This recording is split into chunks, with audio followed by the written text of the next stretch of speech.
La Ventana, con Carlas Francino. Hoy en La Ventana hace un rato hemos pasado una hora magnífica, nuestra hora de música en directo con Marwan, hijo de padre palestino, de un refugiado. Vamos a escuchar algo distinto ahora.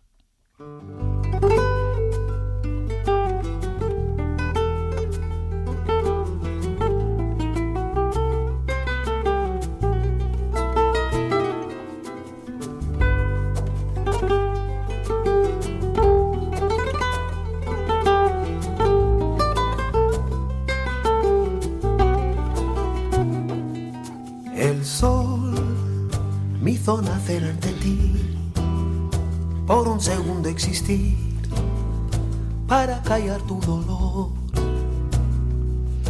Fui yo, oasis verde jardín, isla desierta en tu mar, principio nuevo en tu fin. Estamos escuchando al cantautor israelí David Broza, que hace casi 20 años, en 2004, grabó un disco en Jerusalén con músicos palestinos e israelíes para escenificar la paz, ojalá, la paz entre las dos culturas. La verdad es que resulta estremecedor escuchar esta música y hablar de este proyecto mientras siguen muriendo civiles inocentes en Gaza, en una escalada de violencia que comenzó el 7 de octubre con un atentado terrorista de Hamás y que ha seguido con el bombardeo indiscriminado por parte de Israel en un territorio como es la Franja. Pero hoy queremos abordar este conflicto, que parece sinceramente de imposible solución, desde un ángulo muy particular, muy singular, el ángulo epistolar. Estos son cartografías.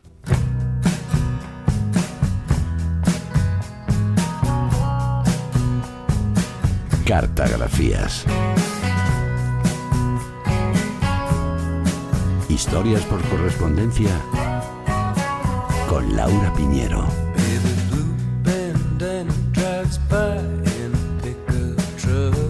Hola Laura, buenas tardes. Buenas tardes. Hoy más que nunca podríamos utilizar aquella frase de poner las cartas sobre la mesa, ¿eh? Totalmente. Hoy vamos a dejar más que nunca que las cartas hablen por nosotros y primero me gustaría poner el foco en documentos históricos, en las cartas y diarios que se conservan en la Biblioteca Nacional de Israel del escritor austriaco-judío Theodor Herzl, considerado el padre y impulsor del sionismo. Consideraba que los judíos, después de ser expulsados y atacados en distintos territorios a lo largo de la historia, debían tener un estado propio en la zona de Palestina porque era la tierra prometida por Dios en el Antiguo Testamento. Que es un motivo singular también, pero sí, bueno.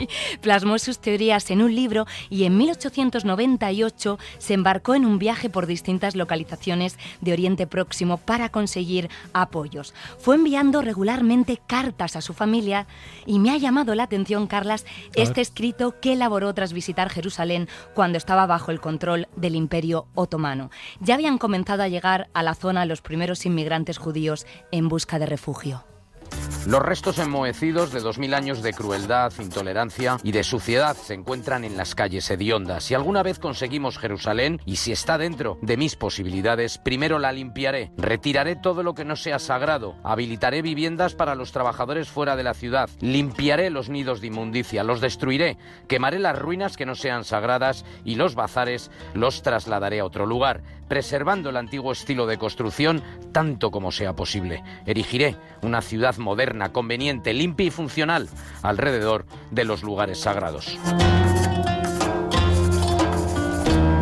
No se sabía por aquel entonces, pero el sionismo iba a contar con un aliado fundamental, muy importante, para su causa, que fueron los británicos, ¿eh? Lo daban por hecho incluso un año antes de que terminaran la Primera Guerra Mundial. En 1917, Carlas, el ministro de Exteriores británico, Arthur Balfour, envió una carta a un rico banquero de Londres, el barón Rothschild, destacado líder de la comunidad judía, muy excéntrico, dicen que se paseaba por la ciudad en un carro llevado por cebras, que para los sionistas supuso la confirmación del apoyo de una superpotencia a la creación de un Estado judío en Palestina.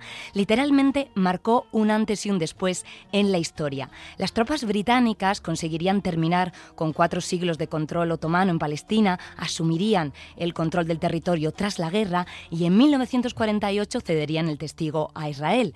Se calcula que a raíz de esta misiva, conocida como Declaración de Balfour, y el auge del sionismo, 100.000 inmigrantes judíos llegaron hasta allí. Estimado Lord Rothschild, tengo un gran placer en enviarle a usted, en nombre del gobierno de Su Majestad, la siguiente declaración de apoyo a las aspiraciones de los judíos sionistas, que ha sido remitida al gabinete y aprobada por el mismo. El gobierno de Su Majestad ve favorablemente el establecimiento en Palestina de un hogar nacional para el pueblo judío y usará sus mejores esfuerzos para facilitar el logro de este objetivo, quedando claramente entendido que no debe hacerse nada que pueda perjudicar los derechos civiles y religiosos de las comunidades no judías existentes en Palestina, o los derechos y el estatus político que disfrutan los judíos en cualquier otro país. Estaré agradecido si usted hace esta declaración del conocimiento de la Federación Sionista. Bueno, y más que nunca, hoy hay que subrayar una de las frases de esta carta, abro comillas, con el bien entendido de que nada de esto pueda causar perjuicio a los derechos civiles y religiosos de las comunidades no judías existentes en Palestina. Cierro comillas.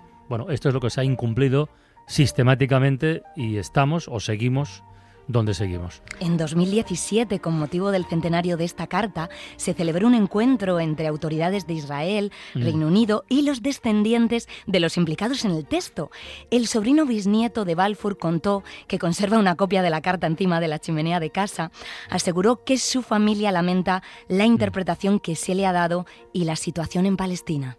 Estoy seguro de que Arthur habría dicho que es inaceptable. Las condiciones en las que viven muchos palestinos son abyectas. Ya va siendo hora de que Israel ayude a los que sufren. También apelo a la responsabilidad de movimientos como Hamas o Hezbollah en el conflicto israelo-palestino. Tengo la sensación de que algunos dirigentes de estos grupos no quieren enriquecer a Palestina porque la gente se sentiría mejor y dejarían de ser tan agresivos con Israel.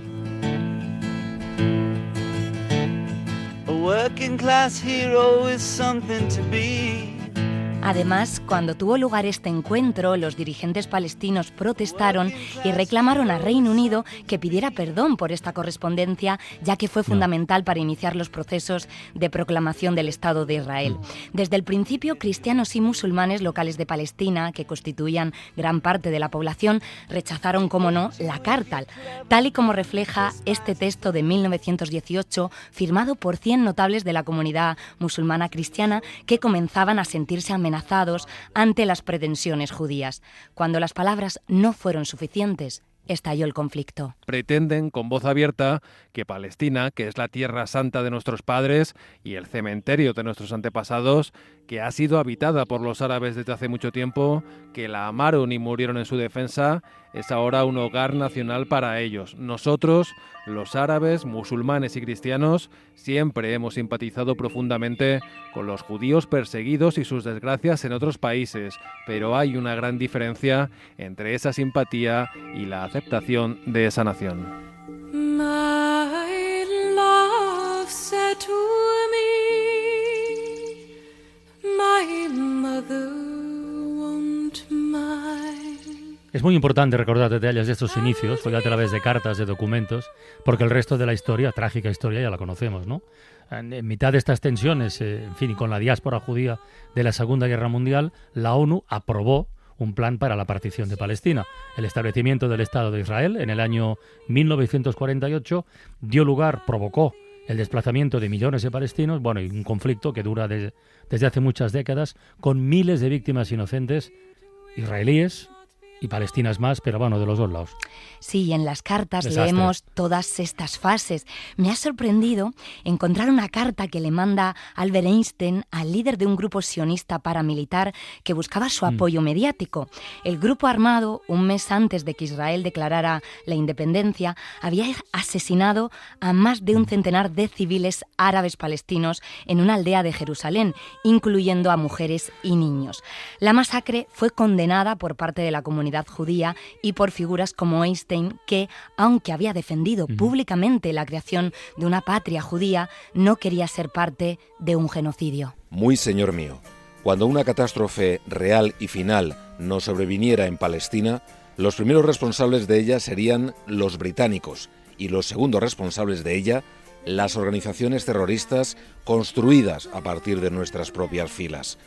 No estoy dispuesto a ver a nadie asociado con esas personas engañadas y criminales. They just died in the sun. La verdad, Carlas, es que hay historias de correspondencia sobre este tema muy sorprendentes. En 2018 se dio a conocer en todo el mundo que 10 toneladas de envíos postales habían tardado 8 años en llegar a su destino, a Palestina. ¿Y eso? Pues se acumulaban en las dependencias de correos de Jericó porque Israel bloqueaba los envíos por razones de seguridad. Los desbloquearon tras un acuerdo con la autoridad palestina. Otra historia curiosa, no sé si tú sabías que todos los años miles de personas de todo el mundo y de diversas religiones mandan cartas a Dios. Pues no lo sabía. Y la dirección que escriben es la de la Oficina de Correos de Israel en Jerusalén, que tiene un departamento específico para gestionarlas. Muchas terminan en las rendijas del muro de los lamentos. De las lamentaciones, sí. Y seguramente, y espero que en más de una de esas cartas se pida a Dios una solución pacífica a esta guerra. Organizaciones humanitarias también han llevado a cabo iniciativas epistolares para dar voz a los civiles muy importantes. La Agencia de la ONU recopiló en el proyecto Cartas a Palestina misivas de refugiados palestinos en España, cuyos testimonios impresionan muchísimo. UNICEF también hizo públicas las cartas de 2 adolescentes, uno de Israel y una niña de Palestina, que resumen muy bien el sentir de ambos pueblos. No te voy a decir que los soldados israelíes sean buenos, porque no lo son, pero hay una razón para la preocupación. La razón son los terroristas palestinos que vienen a nuestras casas, a nuestras calles. Igual que el ejército israelí va a las vuestras. No hay nada justo en una guerra, así que no hables de humanidad, porque no hay ninguna a nuestro alrededor. Si veo a Arafat en la tele diciendo que han muerto 9 palestinos, no puedo evitar enfadarme y gritar: anoche mataron a 30 israelíes. ¿Eso es humanidad? ¿Esa es la humanidad palestina? Tú tienes soldados, pero yo tengo terroristas. Entiendo que estés enfadado, pero ¿cómo quieres que me sienta después de una semana encerrada en mi casa? Las bombas no me dejan dormir. Ayer estuve 10 horas escuchando misiles caer, los tanques pasando todo el día por delante de mi casa. Han destrozado los depósitos de agua. Tengo miedo a morirme de sed. Tengo pesadillas en las que veo horribles matanzas en mi ciudad. Solo en mi bloque, 12 niños han tenido ataques de nervios.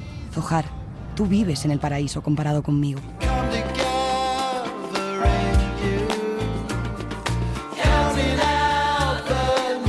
La verdad es que estas 2 cartas, solo estas 2, ya resumen en gran manera el sentir de, en fin, que late en el origen de este terrible conflicto. Y a lo largo de los años, bueno, no podía faltar tampoco una guerra de cartas, ¿no? Sí. O sea, cruce de cartas, cruce de públicas, de personalidades, con opiniones enfrentadas. Eso ha ocurrido también, supongo, ¿no? Hay muchísimos, pero uno de los intercambios más sonados ocurrió entre el músico británico que estamos escuchando de fondo, Brian Eno, a favor de la causa palestina, sí, y Nick Cave.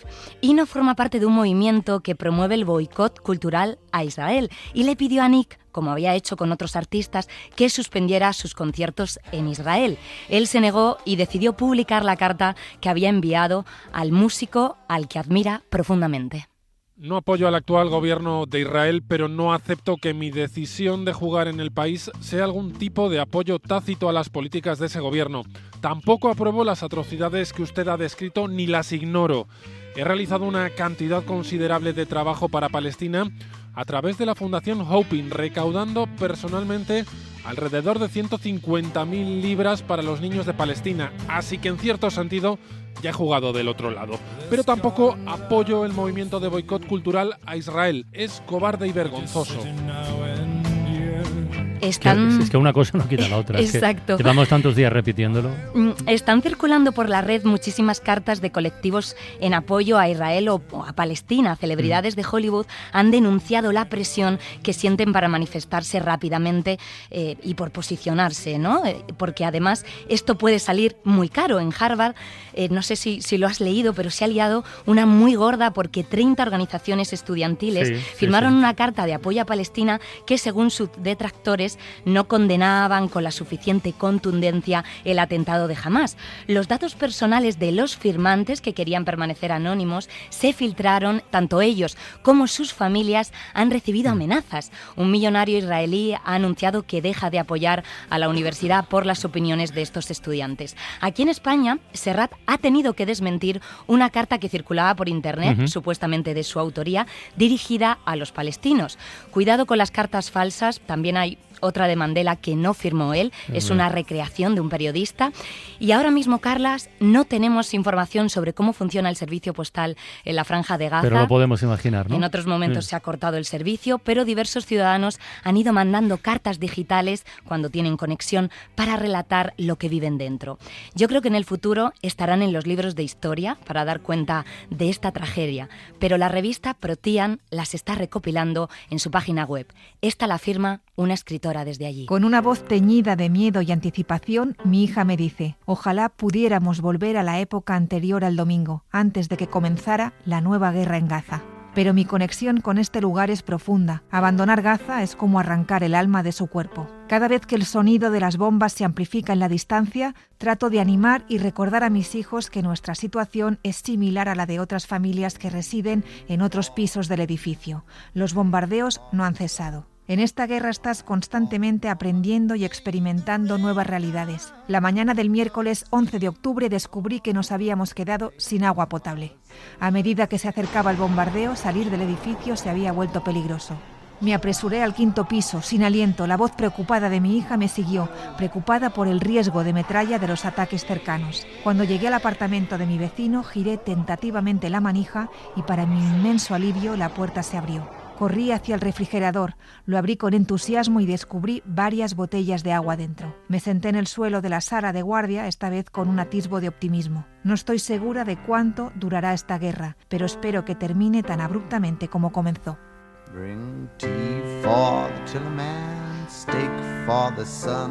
Me temo que la cosa va para largo, ¿eh? Sí, si eso hacemos parece, caso de por todas desgracia. las informaciones que llegan sobre el terreno.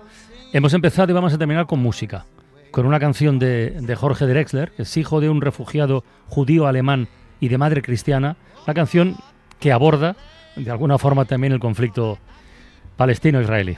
Así cerramos la ventana. Así que, Laura, hasta la próxima. Un beso. Y a todos y a todas los oyentes, hasta el lunes, un beso muy grande también. Adiós.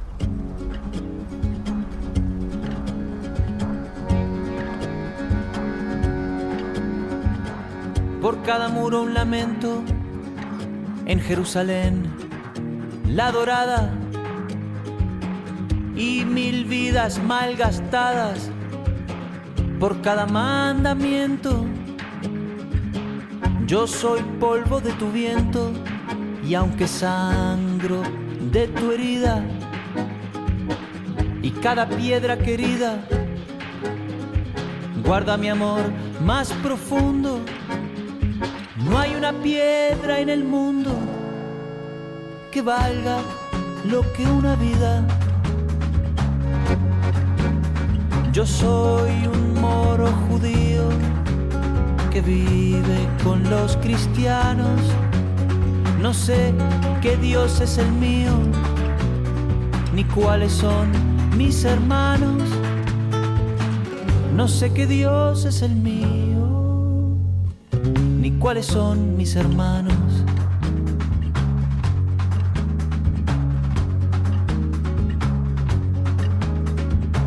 No hay muerto que no me duela, no hay un bando ganador, no hay nada más que dolor y otra vida que se vuela. La guerra es muy mala escuela, no importa el disfraz que viste. Perdonen que no me aliste bajo ninguna bandera. Vale más cualquier quimera que un trozo de tela triste. Yo soy un moro judío que vive con los cristianos. No sé qué Dios es el mío, ni cuáles son mis hermanos. No sé qué Dios es el mío, ni cuáles son mis hermanos.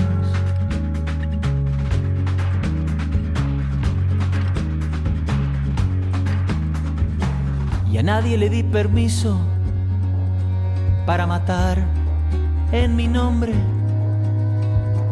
Un hombre no es más que un hombre, y si hay Dios, así lo quiso.